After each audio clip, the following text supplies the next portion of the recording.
Why does it seem like Gen Z people have more common sense when it comes to parenting with technology than millennial people do? Because when we say we're worried about becoming iPad parents, we're not talking about the safety of the internet, which I know is a hot topic of debate in the news right now. We're more referring to the deeply concerning behavior we're seeing from Gen Alpha, which is the generation that millennials and Gen Xers are currently raising. And I want to give my perspective today as a Gen Z who's almost like a cusper millennial Gen Zer, because I've seen both sides of this argument. Yes, she is referring to articles like this where I've been featured in and they did me dirty with the photo. First of all, I pretty much agree with all of her arguments, but one of her main arguments is that she knows that Gen Z is well aware that kids will get around parental controls on apps and screens because we did it. Millennials didn't have as many of those, so they don't know how easy it is for kids to figure that out. While I agree with that statement, I'm also not naive enough to think that if I don't give my kid an iPad or a cell phone, they're not going to figure out a way to access that stuff anyways. I remember at one point in middle school, my sister literally bought a burner cell phone off of the neighbor kid behind my mother's orders and back, so they're going to figure out a way to access this stuff.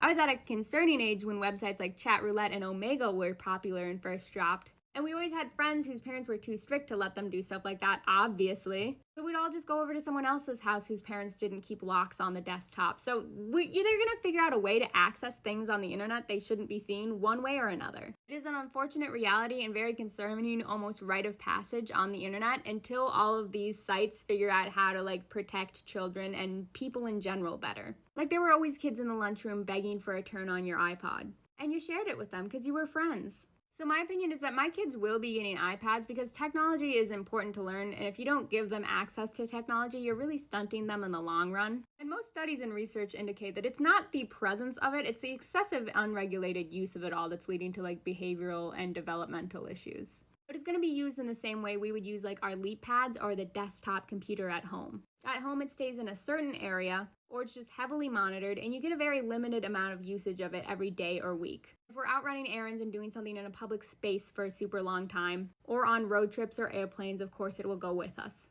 But I do really like this creator's concept of having flip phones or phones that don't have access for the internet. Maybe when they're in middle school and start doing sports or something. I haven't thought that far ahead. Update a year later, given the climate of everything currently, I have indeed thought that far ahead, and kids feel a little bit off the table given everything going on right now. Also, Charlie Kirk gave us all the vids, so sorry for the repost. Can't get out of bed.